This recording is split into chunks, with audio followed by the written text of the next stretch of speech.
그동안 잘들 지내셨습니까? 네. 오늘처럼 이렇게 화창한 날씨에는 또 마음이 활짝 열려가지고 아주 즐거워지고 그럽니다. 요즘 그 연일 맑게 개인 이 청명한 가을 날씨 덕에 저도 여러 가지를 이제 일상을 흥겹게 지냈습니다.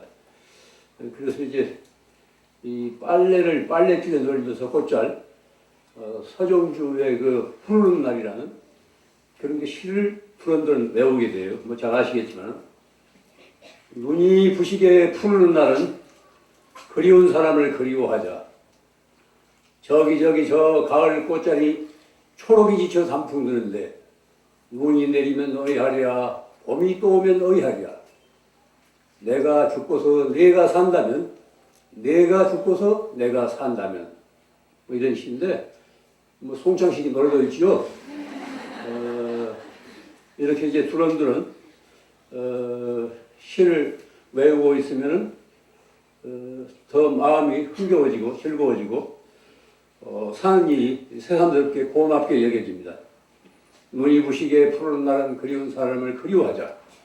저기 저 가을 꽃자리 초록이 지쳐 단풍 드는데 눈이 내리면 어이하랴 봄이 또 오면 어이하랴 내가 죽고서 내가 산다면 내가 죽고서 내가 산다면 이 가을날 오후 시를 읽고 있으면 마음이 아주 그윽해져요. 시는 그 언어의 일종의 결정체입니다. 그 안에 우리말의 넋이 살아있습니다. 시를 두런두런 외우고 있으면 우리말의 아름다운 그 속 얼굴이 투명하게 드러나요. 가끔은 바쁜 일상 속에서 시를 더 읽으십시오. 지난날 우리가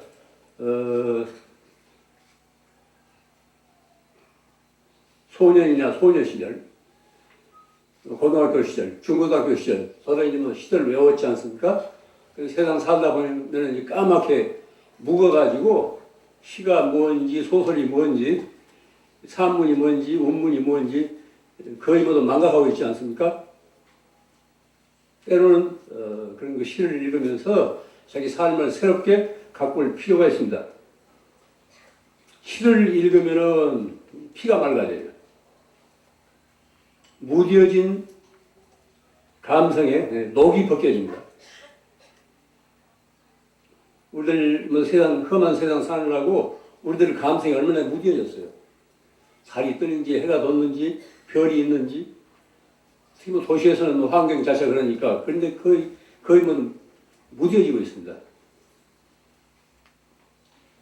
저는 요즘 밤으로 당시를 더 읽고 있는데 왕유나 백낙천의 시를 읽고 있으면은 이 사는 일이 새삼스럽게 고마워집니다.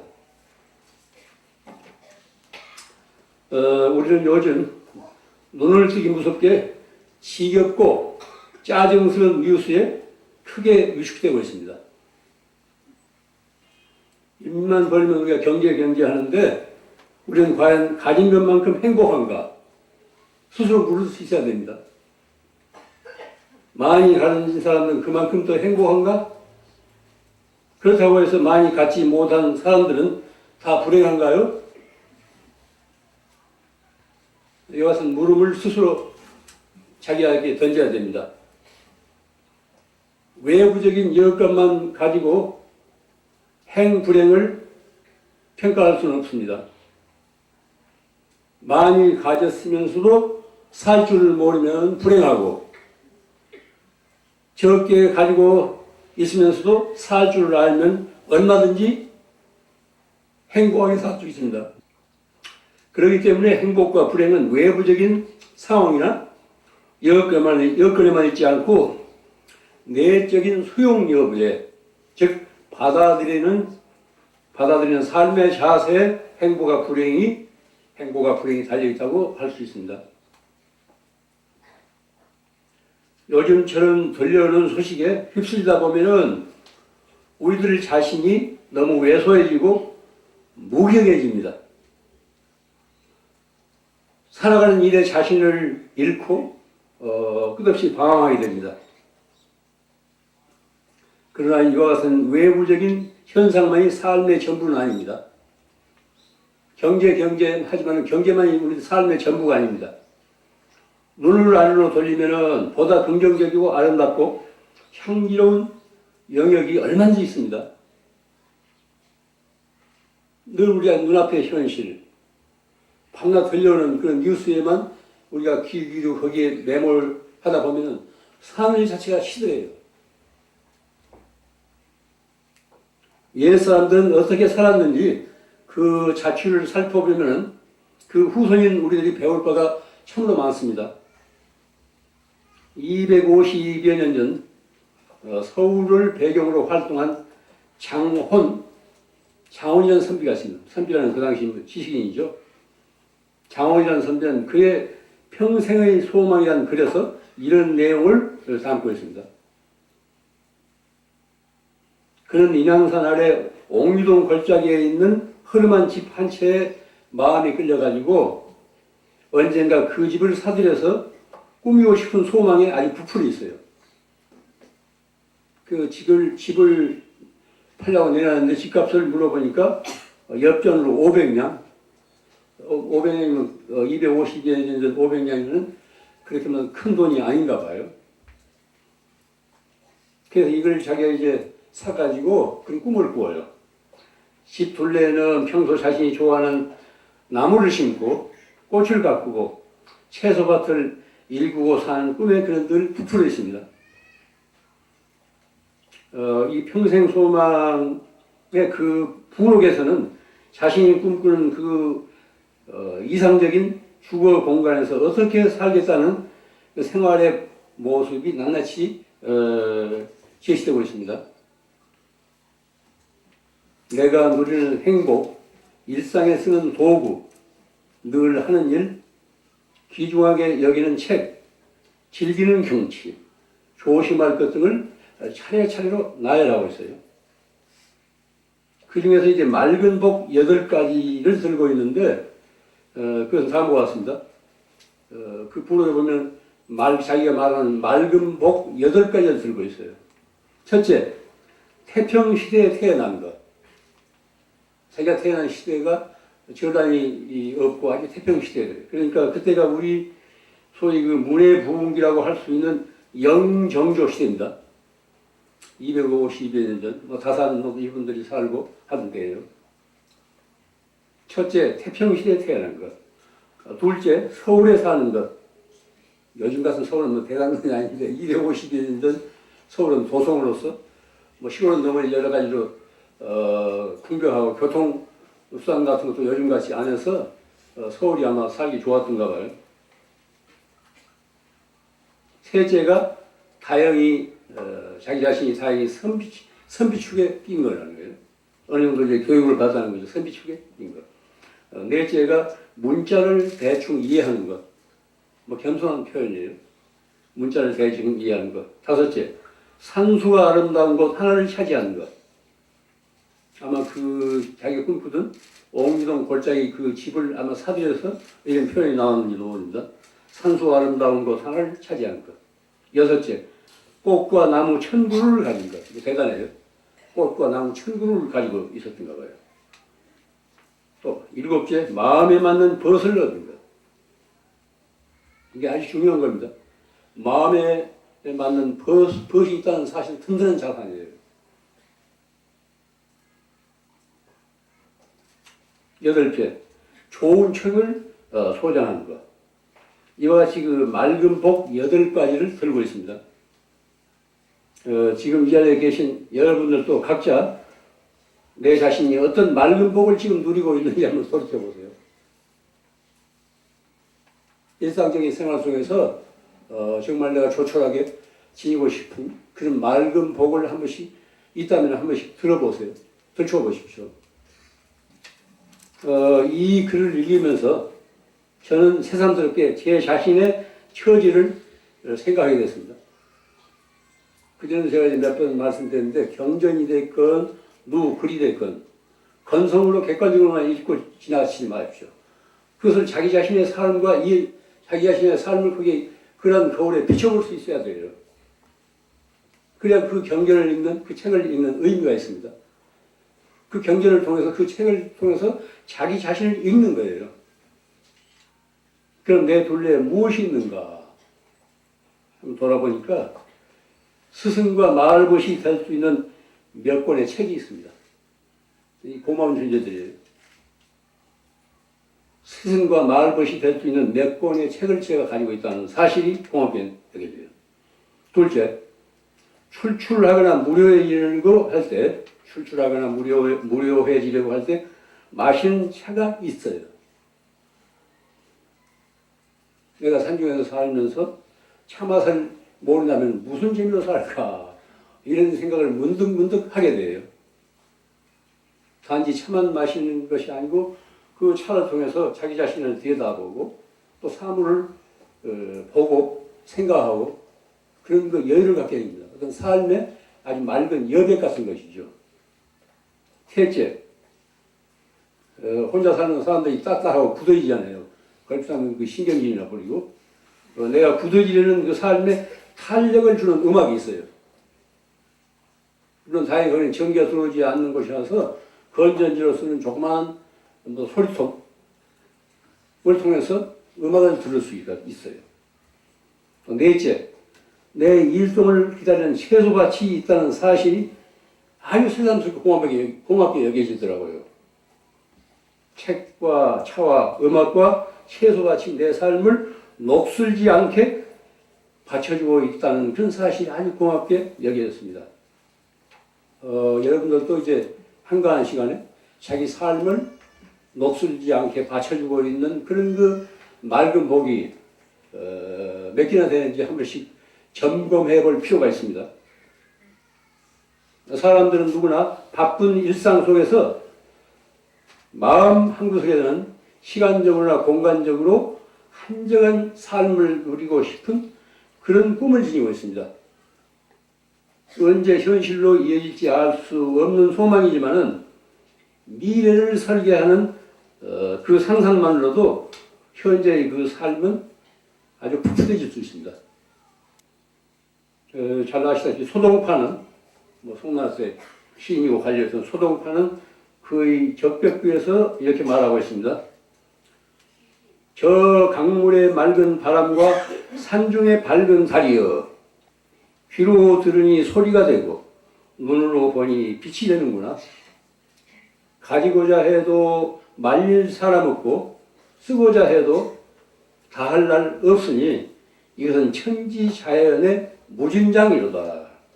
우리 둘레는 이런 그 천지자연의 무진장한 천지자연의 소리들이 무수히 있습니다. 그런데 우리가 그 챙기지 않기 때문에 관심을 두지 않기 때문에 내 일상생활과 아무 그 연결이 안 돼요. 그러나 맑은 바람과 밝은 달을 즐길 줄 아는 사람은 세상에 그리 흔하지 않습니다. 또 맑은 바람과 밝은 달이 늘 있는 것도 아닙니다. 내 남은 평생에 둥근 달을 몇 번이나 볼까. 강과 산은 본래 주인이 따로 없습니다. 그것을 보고 느끼면서 즐길 줄 아는 사람만이 바로 강산의 주인이 됩니다.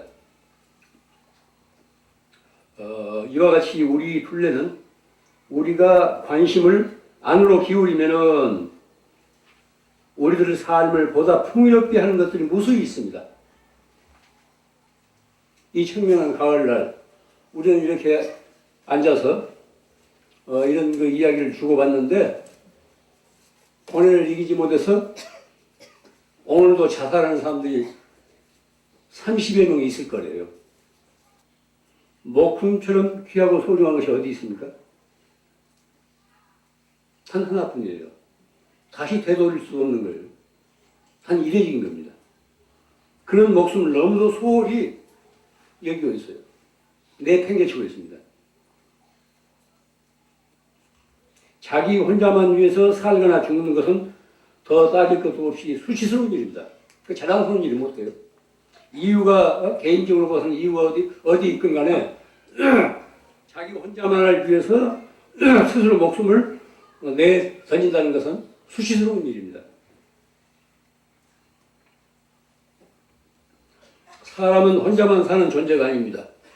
시간적으로나 공간적으로 설사 떨어져 지낸다 하더라도 그는 가족과 친지들과 수많은 이웃들과 함께 삶의 흐름을 이루고 있어요.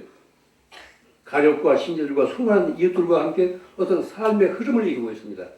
자기가 원하든 원하지 않건 간에 함께 어울려 흐름을 이루는 삶의 대열에서 제 기분대로 이탈하는 것은 결코 명예스러운 일이 못 됩니다. 죽음은 결코 끝이 아닙니다. 또 다른 삶의 시작이라는 사실을 깊이 해야 돼요. 죽음은 그만이 아니라니까요. 스스로 자기 목숨을 끊는 그 자해의 업을 또 하나 더 거기에 추가해가지고 이 다음 생으로 이어지는 윤회의 사슬이 된다는 사실을 알아야 돼요. 우리들이 평소 보고 듣고 말하고 생각하고 행동하는 것은 업이 됩니다. 제가 이 자리에서 대풀이해서 무수히 말했습니다. 업은 그 파장에 따라 단 한 번으로 끝나지 않습니다. 물리에서 관성벌칙처럼 습관화돼요. 그래서 업력이 되고 업장으로 굳어집니다. 한두 번으로 끝나지 않습니다. 마치 그 물리학에서 말하는 이 관성법칙처럼 이게 습관화돼요. 우리는 한 생애를 거치는 동안 특히 감성이 예민한 젊은 시대 누구나 한두 번은 자살의 충동을 가질 수 있습니다. 그렇지만 지내놓고 보면 그럴 만한 충분한 이유도 아닌데 한때 고뇌의 늪에서 갇혀서 헤어나지 못해서 그런 생각을 하게 되는 거예요. 우리가 겪고 있는 막막한 고통은 늘 지속되는 것이 아닙니다. 흐린 날이 있으면 반드시 맑은 날이 있듯이 삶은 고정되지 않고 늘 유동적이에요. 그래서 무슨 쨍하고 무슨 뭐 있던 날이 있다고 그러잖아요. 늘 고정되어 있지 않습니다. 늘 유동적이에요.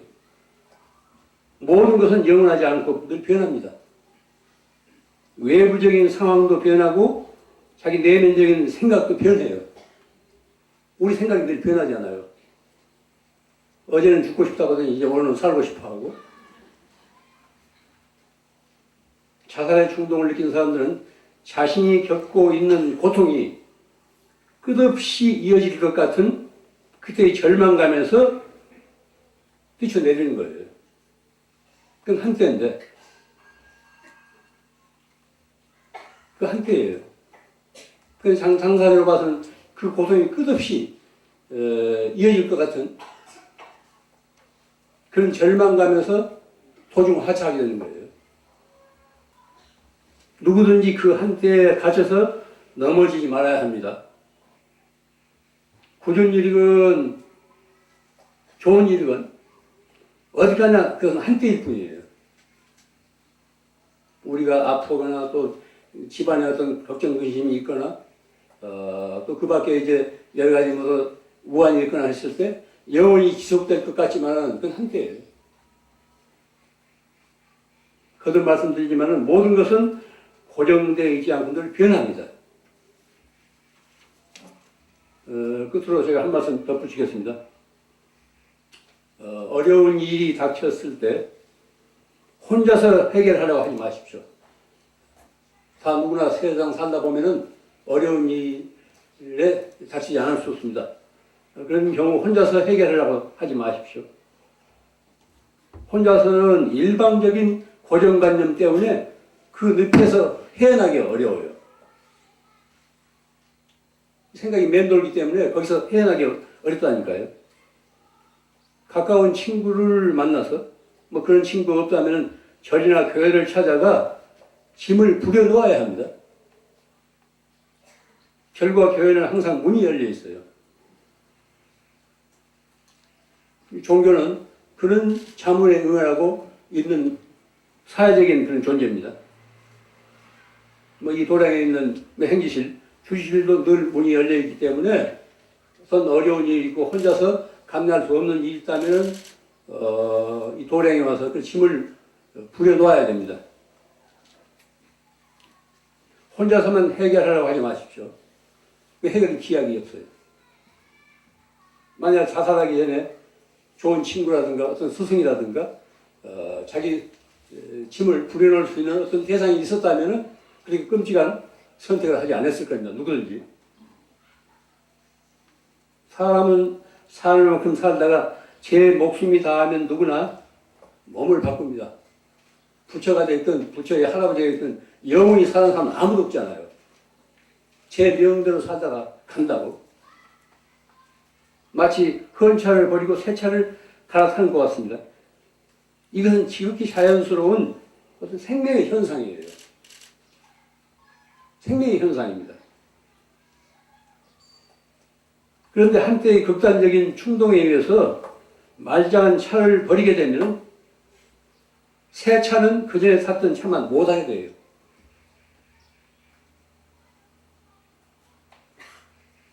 왜냐하면 이것은 앞에서도 이야기한 업의 파장 때문에 그렇습니다. 업의 파장 때문에.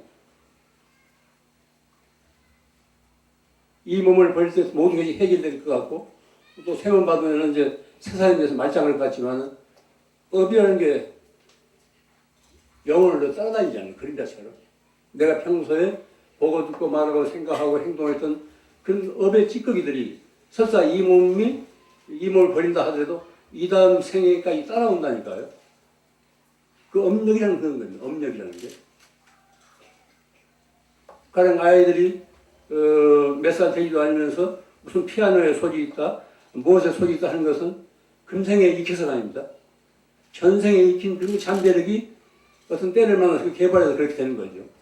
개인차라는 것도 그렇습니다. 우리는 지금 살아있다는 사실에 감사할 줄 알아야 됩니다. 당연하게 생각하지 마십시오. 우리에게 살아있다는 사실에 참으로 감사할 줄 알아야 됩니다. 이 고마움을 세상과 함께 나누기 위해서 우리는 지금 이렇게 살아가고 있습니다. 이만 마치겠습니다. 좋은 가을 맞이하십시오. 감사합니다.